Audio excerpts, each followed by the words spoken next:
come from the Shoah Foundation. Can you tell us about this foundation? Yes, so the USC Shoah Foundation was founded by Steven Spielberg in 1994 after filming Schindler's List. And the idea behind the foundation was to give the opportunity for Holocaust survivors and witnesses to the Holocaust to tell their life story on video. And at the time, in the 1990s, we collected around about 50,000 testimonies of witnesses to the Holocaust all over the world, in over 50 countries and over 40 languages. Today we've also expanded that archive. We have testimonies of victims of genocide like in Guatemala and Cambodia and Rwanda and other places. So it's more like an archive of humanity that really tries to teach the world about how the Holocaust happened, how genocide happens, and also what we can do to prevent that. Wonderful.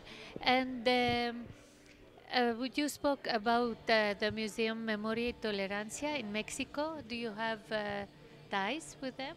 Yes, we love the Memoria y Tolerancia Museum. It's really a wonderful institution. What we like really very much about this museum is that you have so many hundreds of thousands of young Mexicans with no history of the Holocaust or European history coming and learning that, but also thinking about what it means for them as people that are growing up in the world today. This is a really important message to take place in every country in the world, and it's wonderful to see an institution like Memoria y Tolerancia doing that here, because it gives us a really good example for other countries too. And from the testimony, from the video to the hologram, how did this happen? Well, we've collected tens of thousands of videos of Holocaust survivors, but we were trying to think about, well, what do you do in future? We'd seen many Holocaust survivors in schools and in universities and museums holding conversations with students, and we realized that was a really powerful way to, when the students ask the question, do you believe in God, or can you forgive the Germans? It's a very powerful moment when they have that question answered by the individual. And we realized that we hadn't captured that. So we wonder whether we can capture it in a way that in future students can listen to a Holocaust survivor speak and then ask their questions and have the video answer their questions like they would in any other lecture. And that's what we created. And this is Spielberg, so we are talking about top edge, cutting edge technology. What else do you have in store to keep the memory of the Holocaust alive? Well, we also are now taking Holocaust survivors back to the towns and the cities and the concentration camps where they were during the Second World War, and we're filming them with 360 cameras. So now what it means is you can go to the Auschwitz, or you can go to Majdanek, or to the Krakow, to the ghetto, and stand there with a Holocaust survivor and hear them talking about that place in the place where it occurred. And do you have in store more films like the one about the Holocaust, the Schindler's List? Well, we're quite involved in a lot of documentary filmmaking, actually. Right now we're making a film about liberators, because the story of the liberators is not that well known.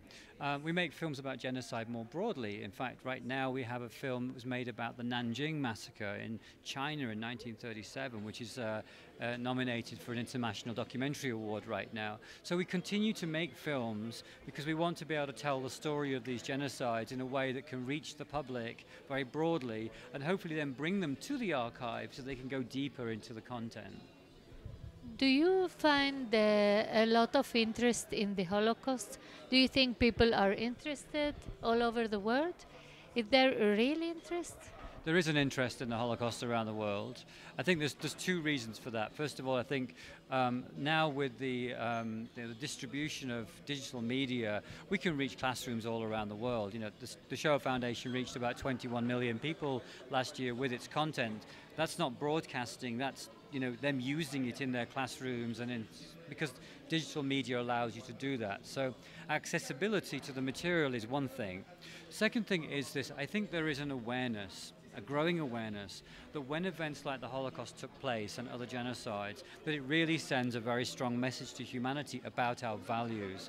And there are many more programs now that are using our material to teach about human rights, to teach about values education, to teach about social action and involvement and engagement in the world and civil society. So I think it's really good that we're seeing this transition, because The survivors told us very clearly that they want their story to be told for the sake of memory, so that their families and their communities are remembered. And they've also told us very clearly they don't want that to happen to anyone else, anywhere else, and they want us to use their story for that purpose. Those two things together are very powerful. And is it working? Are you able to avoid, let's not say genocides, but cruel acts or something? Have you seen a result? If I'm going to be honest, I feel very disappointed right now. Why? Because I think intolerance is still very much a part of our world. I think we use hateful speech all the time about each other. I think we're disrespectful, and I think we're exclusionary. And I don't think we've really deeply learned the lessons that this teaches us. Because the lessons are about respect and being, part of a global community together and accepting each other for what we are. And I don't see that happening. However, I also see millions and millions of people trying to do that.